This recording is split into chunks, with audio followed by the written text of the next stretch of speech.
Hey, what up, everybody? Stevie Breach coming to you. Last night I got my first chance to check out the mugshot of Matt Hardy, and I couldn't believe what I had seen. I mean, I'd gone through, and I was a big Matt Hardy fan throughout my whole wrestling career, I guess you can say, up until basically the time he started running his mouth trying to get his release from the WWE.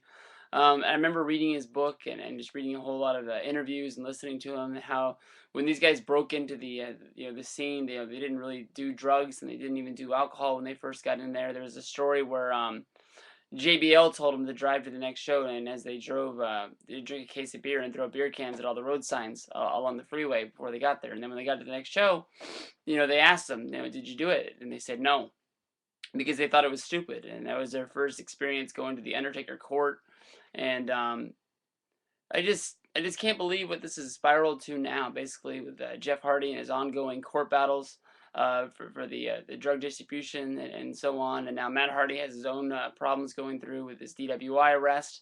And then today more allegations coming out as this is even his first offense. He has a previous court case that is also coming up for driving recklessly or whatever it is called.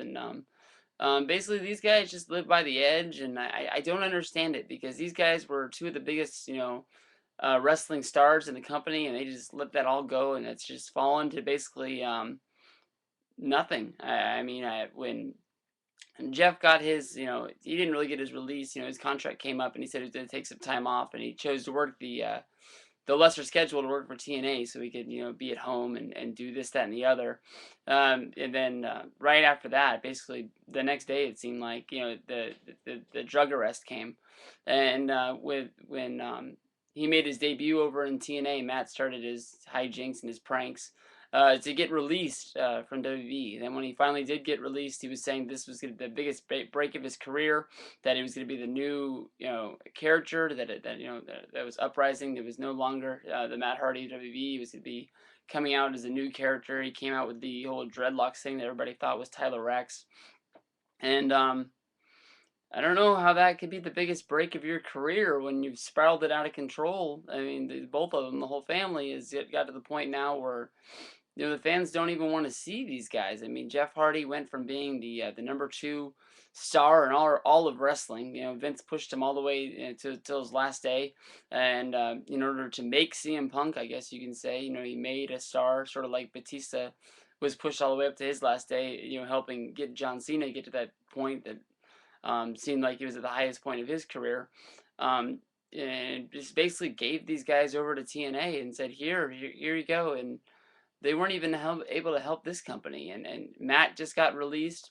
Basically, if you're at the point where you're disrupting TNA and you're causing too much of a scene that they don't want you around, you're at the point when you really need to look in the mirror and say, man, I really fucked up my career and I don't know what I'm going to do now. But there's going to be somebody out there, somebody like Gabe might give him a shot to come work for Evolve Wrestling or, Dragon Gate, or there's always, you can work overseas or work small independents. I mean, with the new TV deal, I mean, ROH has brought in some guys like Jay Lethal and such, but I don't think they need a distraction like Matt Hardy around. I mean, they don't even want a guy like Kevin Steen around in ROH, and everybody who has a big ROH fan base, they are dying to see Kevin Steen, and they just don't want to even put up with the whole attitude like Kevin Steen. So I mean, they're not going to want to put up with that. Why are they going to want Matt Hardy around? Matt Hardy's made previous ROH appearances, and he's actually got over with the crowd. You can say on the DVDs, you can see the crowd reaction that he had with his match for Christopher Daniels. The people actually wanted him there, and then the few appearances that Jeff made, the fans just shit all over him and didn't want him there at all. But I don't know. I honestly feel bad for these guys. At the same point, I don't feel bad. If you want to get into my personal views on this, I think drinking and driving is one of the worst offenses in the world.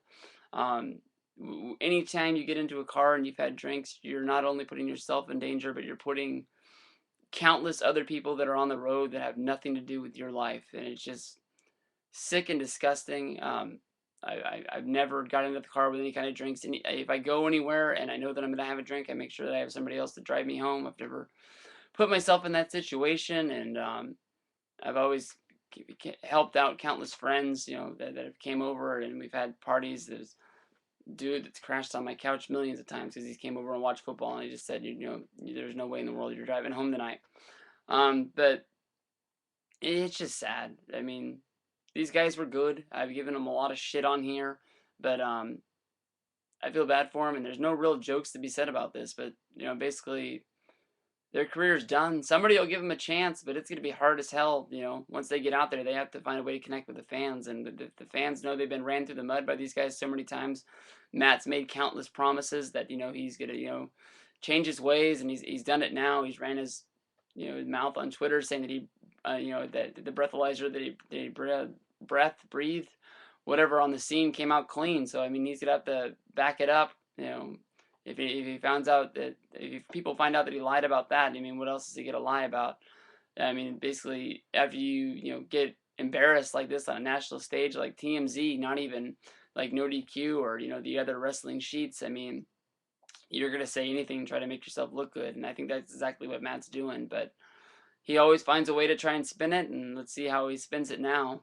He wrote something on YouTube about this being his saving grace, about angels saving him, um, this, that, and the other. You can go check that out on your own. But this is Stevie Breach, and for the Hardys, so long, 'cause I don't think I'll be seeing you for a good while.